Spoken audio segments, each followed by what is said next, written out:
Hi అండి, అందరికీ శ్రావణ మాస రెండవ శుక్రవారం శుభాకాంక్షలు.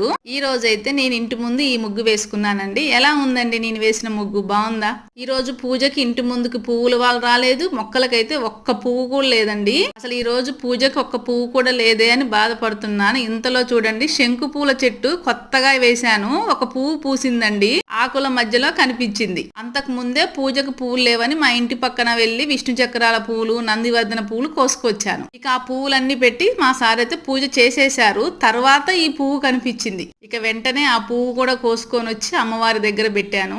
బయట నుంచి ఎన్ని రకాల పువ్వులు కొనుక్కొచ్చుకున్నా, ఎన్ని రకాల పువ్వులతో డెకరేషన్ చేసుకున్నప్పటికీ మన ఇంట్లో పూసిన ఒక్క పువ్వు పెట్టుకున్నా చాలా అనిపిస్తుందండి.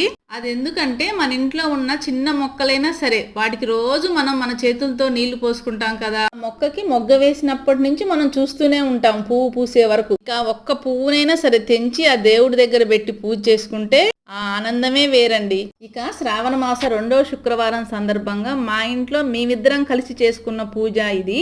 ఇక ఎప్పట్లానే పూజకు సంబంధించిన అన్ని ఇలా రెడీ చేసి పెట్టాను. మా సార్ వచ్చి దీపారాధన చేసి హారతిస్తున్నారు. ఆ శ్రీ మహాలక్ష్మి తల్లి ఆశీర్వాదాలు మాతో పాటు మీ అందరికీ ఉండాలని మనస్ఫూర్తిగా కోరుకుంటున్నాను. వీడియో నచ్చితే లైక్ చేయండి. Thank you for watching.